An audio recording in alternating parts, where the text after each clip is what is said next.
Hi, everybody. This is Marlene with Eerie News, and today we're going to discuss something that, believe it or not, flew under the radar for me.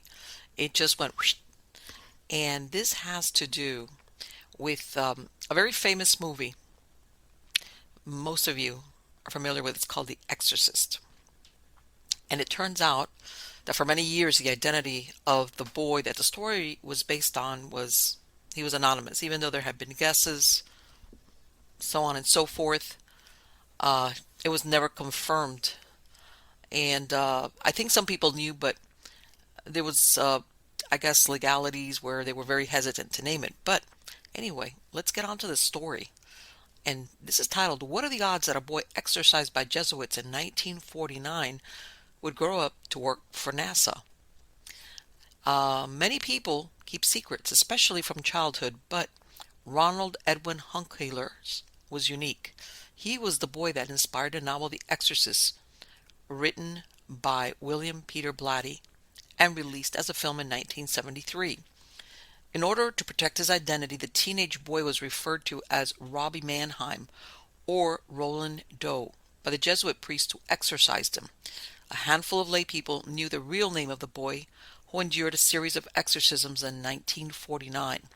In 1973, the Exorcist movie filled up Catholic churches and confessionals with parishioners who had not set foot inside one for years, all of it driven by the fear their soul would be stolen by Satan. However, by the time the film was released, Ronald Edwin Hunkeler worked as an engineer at NASA Goddard Space Flight Center. He patented technology to help protect the space shuttle from extreme heat. In 2001, he retired after 40 years at the agency, guarding the secret of his experiences as a teenager. He died on May 10, 2020, just 3 weeks shy of his 86th birthday. The following is an excerpt from the 1949 article that inspired William Peter Blatty to write The Exorcist. He was 20 years old and an English major at Georgetown University. The article is titled "Priest Frees Mount Rainier Boy Reported Held in Devil's Grip." This was written by Bill Brinkley with the Washington Post. It reads, "In what is perhaps one of the most remarkable experiences of its kind in recent religious history, a 14-year-old Mount Rainier boy has been freed by a Catholic priest of possession by the devil. Catholic sources reported yesterday, only after between 20 and 30 performances of the ancient ritual of exorcism here and in St. Louis was the devil finally cast out of the boy, it was said. In all the last of these, the boy broke into a violent tantrum of screaming, cursing, and voicing of Latin phrases, a language he had never studied. Whenever the priest reached the climatic part of the ritual, in the name of the Father, the Son, and the Holy Ghost, I cast thee, the devil, out." In complete devotion to his task, the priest stayed with the boy over a period of 2 months, during which he said he personally witnessed such manifestations as the bed in which the boy was sleeping suddenly moving across the room. A Washington Protestant minister had previously reported personally witnessing similar manifestations, including one in which the pallet on which the sleeping boy lay slid slowly across the floor until the boy's head bumped against the bed, awakening him. The boy was taken to Georgetown University Hospital, where his affliction was exhaustively studied, and to St. Louis University. Both are Jesuit institutions. The ritual was undertaken by a St. Louis priest, a Jesuit in his 50s, who devoted himself to the task through prayers and fasting. The ritual began in St. Louis, continued here, and finally ended in St. Louis. For 2 months, the priest stayed with the boy, accompanying him back and forth on the train, sleeping in the same house and sometimes in the same room with him. Repeatedly, each time the ritual was performed, the final violent reaction would come from the boy with the words were spoken, "I cast thee out," a reaction of profanity and screaming, and the astounding use of Latin phrases, the priest was reported as saying. In one manifestation, the boy reported that he had seen a vision of St. Michael casting out the devil. Now, this is a little bit about this boy. Hunkeler was born June 1st, 1935, to a Lutheran mother and a non-practicing Catholic father. His father was 35 years old and his mother 32. Their names were Edwin Hunkeler and Odell Copage. He lived, well, Nikopaj, that was her maiden name. He lived with his parents and a paternal German-speaking grandmother at a house located at 41 Central Avenue, Cottage City, Maryland. The address was changed to 3807 40th Avenue in the early 1940s. The Hunkelers lived there from 1949 to 1958. On January 26, 1949, Matilda Hendricks nee Hunkeler, 54, referred to as Aunt Tilly, died of multiple sclerosis. She was deeply immersed in spiritualism and used a Ouija board with her nephew. Mrs. Hunkeler thought her sister-in-law's spirit was behind the manifestations. Mark Opsasnik, I'm killing that last name, Mark Opasnik, who wrote the real story behind The Exorcist in 1999, interviewed one of Ronald Hunkeler's neighborhood friends who discussed the matter only if his name was withheld. He was referred to as J.C. He stated the following: "No, I don't think he was ever possessed. I think it was psychological. As far as any real possession or anything like that, I don't think so. There's some interesting psychological aspects to it. They were German Lutherans, and he was the only child, and I think the grandmother is actually the central figure. She played a very influential role in all of this. You had this old world religion, superstition, and the mother got caught up in it, and the father just kind of stayed in the background. I think he could see what was going on, which is why he is never mentioned. The true story is much more intriguing from a psychological point of view. The basis of the real thing could be a damn good story, no doubt about it in my mind. The rest of it, I can run a parallel. You had these two mischief makers that had a strong tendency to take advantage of people who were weaker than themselves. They were a pair of connivers, and they had their act down. In pairs like that, they compete with each other, and they don't get along well, and they have to keep doing something to retain their relationship. And all the times this is mischief in one form or another, they were trying to outdo each other." I'm not sure if the pair he's referring to is Ronald and his mother, but that's the only thing I can come up with. Then Opsasnik, who also interviewed BC, which is JC's brother, who was Hunkeler's best friend for many years. He described Ronald as living with a fanatically religious mother and a grandmother who believed in spiritualism. Ronald was disliked by his classmates and was known to throw tantrums. He displayed violent tendencies and exhibited sadistic behavior towards animals and people. These were personality traits that predated his so-called possession. There goes my phone. BC said, and I quote, "People ask what he was like back then, and I can tell you that he was never what you would call a normal child. He was an only child and kind of spoiled, and he was a mean bastard. We were together all the time, and we used to fight all the time." According to Dr. Alvin Kagi, who attended school with Hunkeler, he described him as withdrawn, unpopular, and not very athletic. JC described Hunkeler's last day at school in 1949. "We were in a class together at Bladensburg Junior High. He was sitting in a chair, and it was one of those deals with one arm attached, and it looked like he was shaking the desk. The desk was shaking and vibrating extremely fast, and I remember the teacher yelling at him to stop it, and I remember he kind of yelled, 'I'm not doing it.' And they took him out of class, and that was the last I ever saw of him in school. The desk certainly did not move around the room like that book Possessed said. It was just shaking. I don't know if he was doing it or what was doing it, because it's not clear in my mind." He went on to describe his own interaction with Hunkeler. "There was this dog that ran around the neighborhood at that time. It was a half-bred Cocker Spaniel that looked like it was half chow. This dog was mean, and nobody ever knew who owned it. It just came out of nowhere. Well, Ron basically adopted that dog.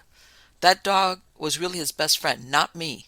That dog hated everyone and everything and would bite anyone in sight, but he loved Ron. Ron would feed it and bring it in the house with him. One time he called me up and told me to come over, and I never really trusted him because he was sneaky and a real mean little bastard. I was going over there, and he was looking out from the basement window, and when I got to his house, I heard the back porch door slam, and I knew right away what he'd done. He'd done this sort of thing many times before to different kids. I started running like hell because he'd sicked that dog on me. When I got home, he called me up and was laughing like hell. That's what kind of person he was. He did that all the time. Father Edward Hughes, this priest, he passed away in 1980, was an assistant pastor at St. James Church in Mount Rainier, Maryland in 1949. It's believed Mrs. Hunkeler took her son in February to see him. It's claimed that after an initial session, Father Hughes sent the boy to Georgetown University Hospital, where 3 days of exorcisms were performed. There's controversy as to whether it's true that Hughes was injured during one of the exorcisms.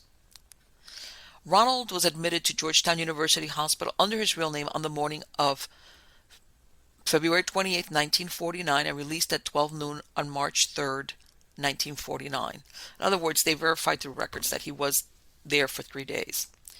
By then, Reverend Luther Schultz, a Protestant minister, had been sought out by the family. However, when things grew worse, he referred him to the Jesuit priest in St. Louis.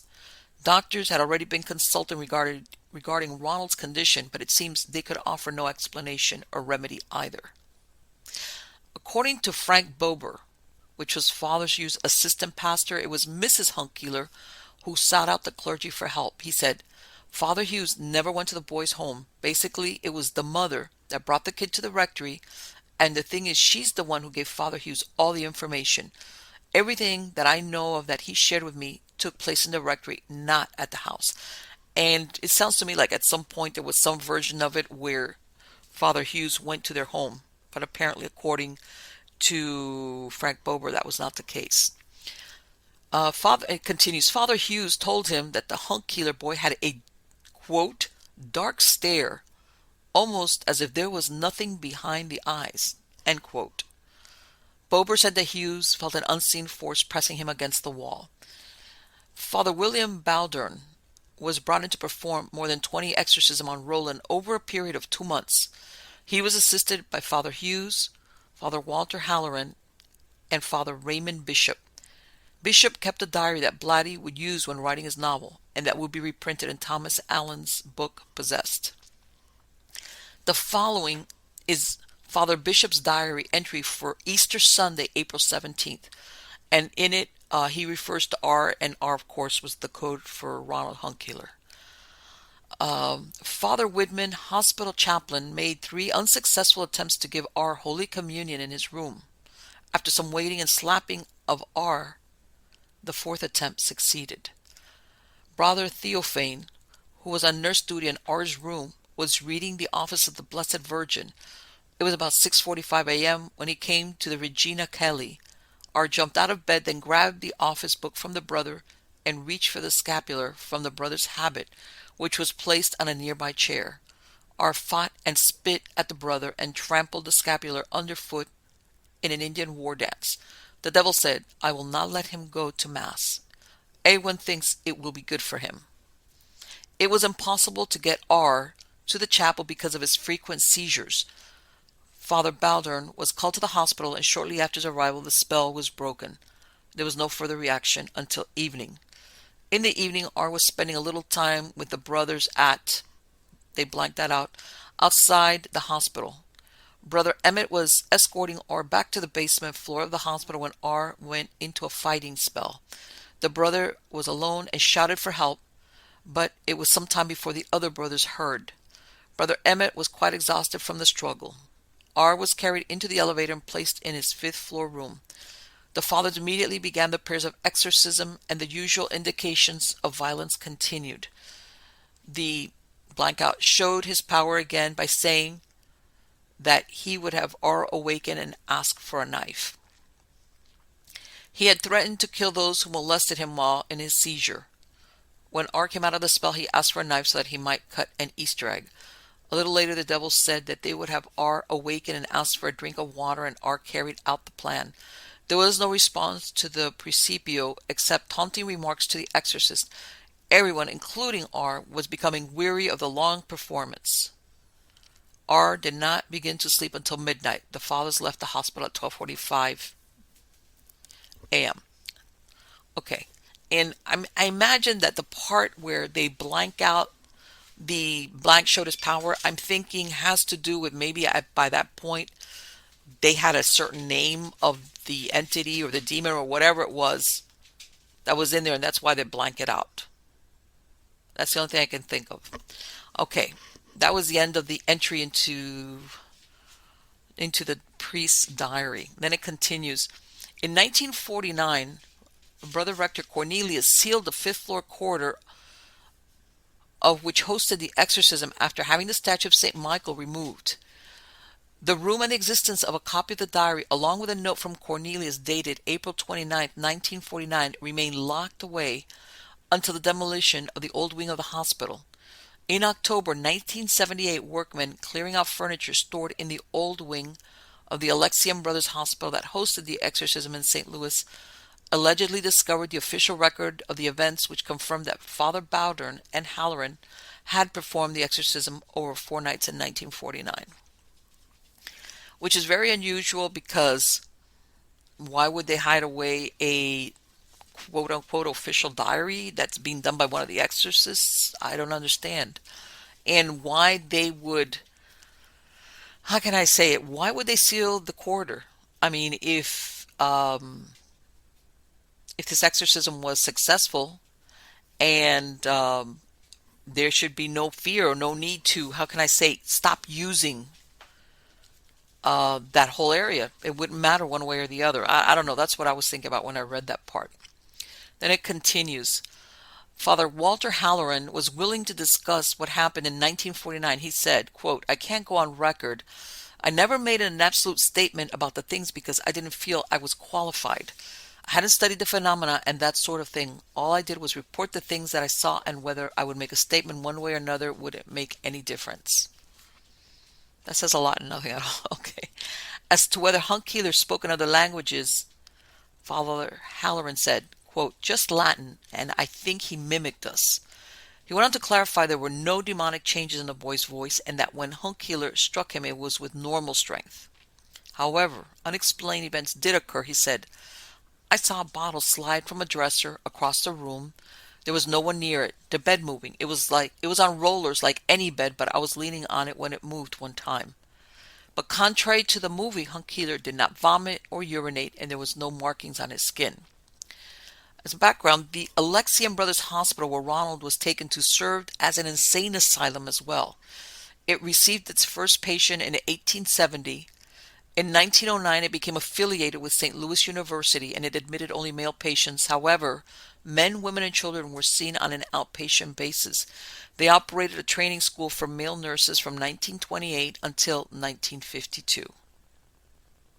And I always think, knowing why would they take them to a hospital? But if they suspected or thought, which again doesn't make sense, that there was insanity in there, I would think that if they thought that, they would never have performed an exorcism. But then at the same time, they bring him to a hospital. There's something there that just doesn't make sense. Okay. In 1902, at the Alexian Brothers Hospital, a priest was taking treatment at the hospital and hung himself on the premises. And then it goes on to say, this is many years afterwards, about Ronald Hunkeler. The last years of his life, he lived with a female companion who told the New York Post that he died after suffering a stroke at his home in Marriottsville, Maryland. He was cremated, but none of his children attended his funeral. His 2 daughters and a son had been estranged from him for a long time. She said that he never believed that he had been possessed and shunned religion as an adult. He lived in fear that his identity would be discovered, and she said, quote, he had a terrible life from worry, worry, worry, end quote. They would leave the house on Halloween in case someone had discovered he was the so-called haunted boy and his anonymity would be over. She said, he said he wasn't possessed. It was all concocted. He said, I was just a bad boy. However, there was an unusual event that occurred not long before Hunkeler died. A Catholic priest came to his house to administer last rites. The companion had not contacted any church. She said, I have no idea how the father knew to come. She said, but he got Ron to heaven. Ron's in heaven, and he's with God now.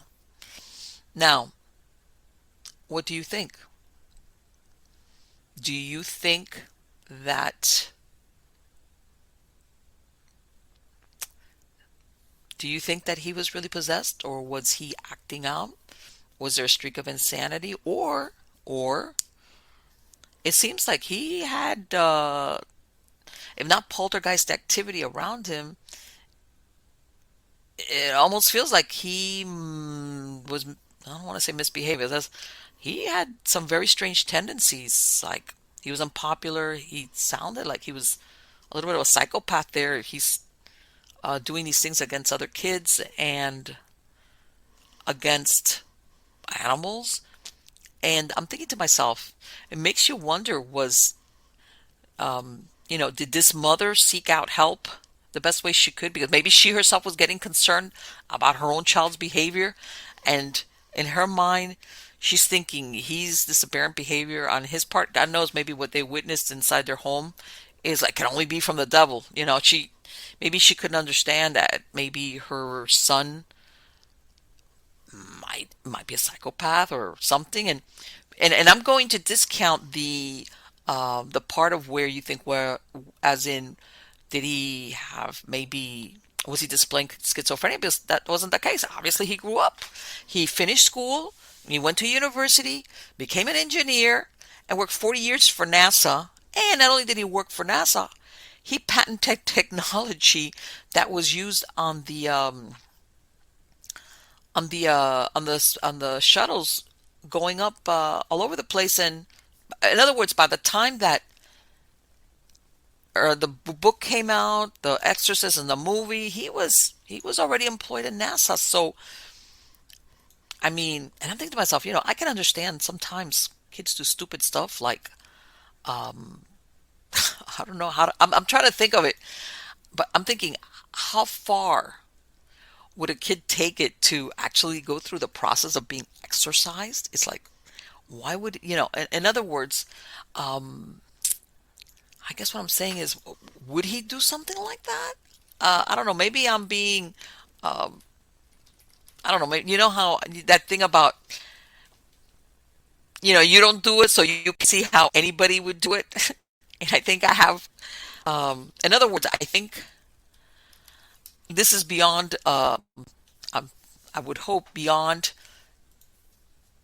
being a kid that was just acting out or did it on a prank and then all of a sudden it got away from him and the next thing you know he's being exercised. I don't know. To me that sounds like to me that sounds like I don't know. That's a little bit extreme. But anyway, on that same topic, back a couple of years ago, and like I said, I think that a lot of the information that was withheld as far as publicizing anything about who he actually was because I think of the legalities, but he died, and then everything changes, when he died, and that's another thing. I mean, God knows there's nothing, nobody ever knows anything, but he was estranged from his children.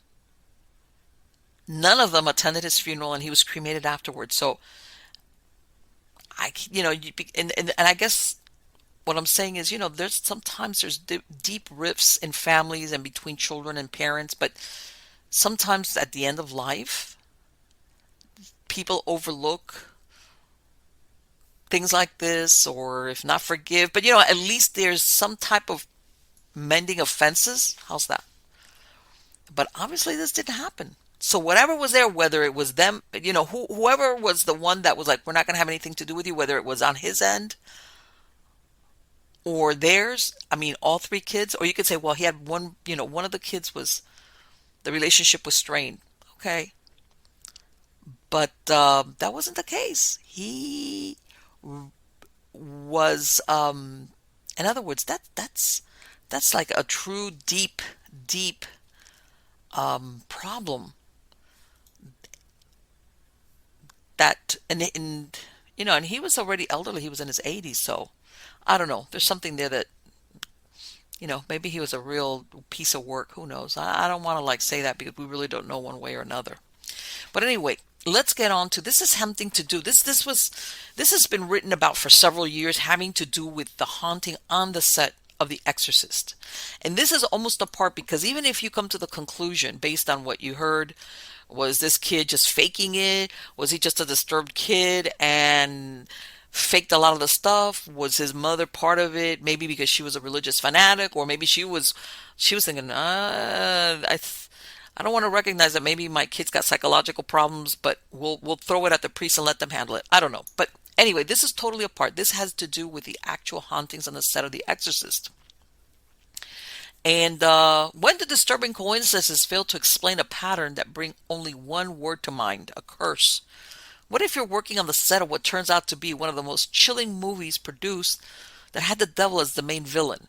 These are just some of the so-called accidents that almost 50 years in retrospect plagued the set of the film The Exorcist. In 1973, The Exorcist was released. Linda Blair was cast as 12-year-old Regan, and she recalls a series of unsettling incidents that occurred on the set to actors or behind-the-scene personnel. Halfway through the film, a fire destroyed much of the set, except the part of Linda Blair's bedroom where the major portion of Reagan's possession was filmed. Linda Blair was later to learn that certain disturbing incidents were kept from her in order that she should not be frightened. Ellen Burstyn, who herself suffered an accident during the film, claimed that there were several other people involved in the film that died. People die eventually, but what are the odds that so many had ties to a particular film in one way or another? Jack McGowan played Burke Dennings, the alcoholic director. 1 week after completing his work on the film, he died from a heart attack that started out as a case of the flu. Vasiliki Maliros, who played Father Damien's mother, died from natural causes at the age of 89 when the film was still in post-production. During filming, Max von Sydow's brother and Linda Blair's grandfather died. Jason Miller, who played Father Karras, was stunned to find out that his son Jordan was hit by a motorcyclist who appeared out of nowhere on an empty beach. It wasn't just actors or extras, but anyone who had some contact with the production. In New York, one of the carpenters accidentally cut off his thumb, and one of the lighting technicians lost a toe while working on the set. The man who refrigerated the studio, kept abnormally cold during the shooting, died. The assistant cameraman's wife had a baby that died. The janitor who took care of the building was shot and killed. Friedkin asked 2 priests, one who was hired as a technical advisor, to bless the set. This stopped all the sinister experiences, but around that time, a fire broke out in the Jesuit residence in Georgetown. Mercedes McCambridge, who was the voice of the demon, in November 1987, her son, John Markle, shot his wife and 2 daughters after being accused of fraud. He then went on to a study and shot himself in the temple. Next to his body, authorities found a white rubber Halloween Michael Myers mask. Nightmare on Elm Street was in the VCR, and later it was discovered he had used 3 different guns for the slayings. In his suicide note, he blamed his mother for the decision of killing his family and himself. He cited her 2 suicide attempts, drinking and failed marriages, and mostly her lack of love for him. What better place for a serial killer than a film about the devil? Paul Bateson was an X-ray tech at NYU Medical Center who played an extra in the film as what else? An X-ray technician.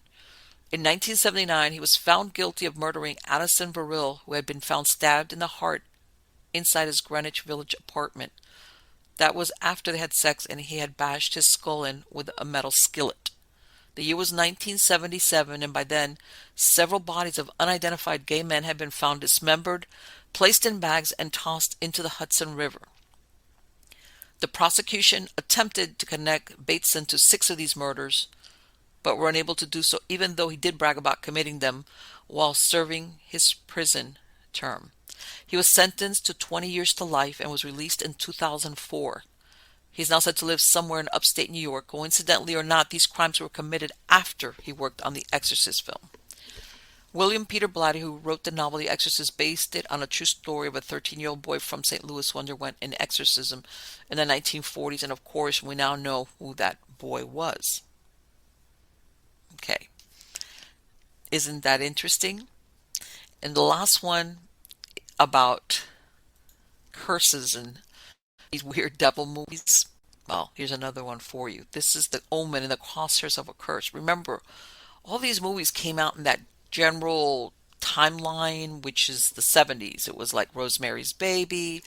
You know, Roman Polanski directed that, and his wife, Sharon Tate, was killed by the Manson family, and the baby was almost full term. And then we had The Exorcist, which was released in 73, then The Omen, and there was a bunch of these devil movies that like all came out at the same time. So anyway, let's get on to this thing about The Omen. And it's 43 years ago today. This was back in June. June 6th apparently is the anniversary. The Omen was released just, and of course, yeah, remember it was on 6/6, whatever. 43 years ago today, the movie The Omen was released just a few years before the movie The Exorcist and Rosemary's Baby had made moviegoers believe in the devil again. It became an instant success, but the audiences were unaware that from the beginning, those who participated in the movie seemed to be cursed by weird accidents and even untimely death. Hot in the heels of blockbusters with the father of lies as the main villain, it was inevitable that one would be made featuring the Antichrist. However, Robert Munger was the one who thought of making him a little child. Harvey Bernhard and Mace Neufeld, producers, were not put off by making a film with satanic overtones and saw dollar signs instead of the portents that were so quick to materialize from the very beginning of the production. Munger, a devout Christian, did offer Bernhard a warning that the devil would not take kindly to being exposed. The producers did not feel unlucky when they landed Gregory Peck to play the lead role of the movie. But a short time after he agreed to the role, Peck's 30-year-old son Jonathan committed suicide. Peck was heartbroken but decided to continue to work in the film. However, as he flew to England in October 1975, the plane he was traveling in was struck by lightning and one of the motors caught fire, almost taking him to a watery grave. A few days later, either Neufeld or David Seltzer, the screenwriter, there's a conflict as to who it was, trekked across the Atlantic as well, and despite the odds being against it, his plane was also struck by lightning. After that, producer Harvey Bernhard narrowly escaped being struck by lightning while filming in Rome. One has to wonder if just about then some eyebrows were being raised among the production crew and the actors, but apparently the third time was not the charm. Bernhard was taking no chances and started to carry a cross with him while on the set. Part of the film was to include an aerial shot of London, and at the last minute an airplane reserved for use by Richard Donner, the Omen's director, and a film crew was switched instead to a Chinese businessman. The plane crashed at the end of the runway after being struck by birds, and it went through a perimeter fence, hitting a vehicle that contained a driver and 5 children. All the persons in the car were killed. The scenes of the Rottweilers, who afterward became known as devil dogs, was the next instance of devilish interference, when a heavily padded stuntman was badly bitten by dogs that refused to obey their trainer and actually continued to attack despite being called off. The next scenes of the movie were shot in a safari park, and Lee Remick, who played Damien's mother, and the child actor Harvey Stevens were genuinely terrified by the vicious reaction of the baboons. Sidney Bamford, an animal handler who was present to oversee the animals, was killed the following day by a tiger who was not properly caged and grabbed him by the top of his head and mauled him to death. Neufeld was staying at the Hilton Hotel in London during the filming, and again Satan's timing seemed to be off when he escaped death after the IRA blew the building up. Like a persistent if inaccurate hitman, a few days later Neufeld was to meet Gregory Peck and other film executives at a well-known London restaurant, and he missed the bombing there by only a few minutes. By this time the actors were thoroughly spooked, and Lee Remick refused to shoot a scene where she fell from a balcony.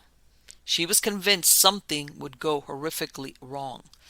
This was when the scene was changed to her falling over the railing to the tiles below, while her son, who caused the accident, looks down dispassionately at his dying mother. In typical Hollywood style, the film was released on June 6, 1976, playing on the 666 motif, but the end of the film did not seem to end the ripple effect from having worked on it.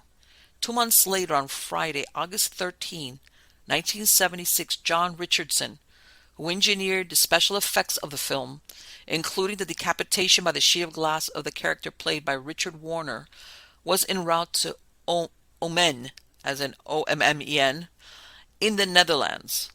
He was working on Richard Attenborough's A Bridge Too Far. Liz Moore, who was a sculptress who had worked on special effects for The Omen, the movie, was a passenger in the vehicle when it had a head-on collision. Richardson was seriously injured, but Liz Moore was decapitated. Alf Joint, an experienced stuntman who had worked on the Omen movie, also went on to work on A Bridge Too Far. In a sequence where he was to jump from a roof and onto an airbag, he strangely fell and missed the airbags, almost killing himself. When he awoke in the hospital, he claimed something had pushed him, even though no one had been near him when the incident occurred. Curse or coincidence, either way, didn't stop two Omen sequels to be made. And speaking of which, word is that they are planning to do a reboot of the Exorcist. Well, the Exorcist trilogy is what I hear it's going to be. The Exorcist trilogy, and they're even going to bring back Ellen Bernstein, which played the mother to Linda Blair. They're going to incorporate her in the movies. So something to think about. Okay, so if you're out there, especially if you're an actor you ever think you got caught a lucky break and they ask you to participate in one of these movies, think good and hard about it. All right, guys. I hope you like this little timeout with the eerie, the unusual, and the I don't know what to call that. But come back soon. I have some great news coming up. A lot of interesting stuff taking place. Till then.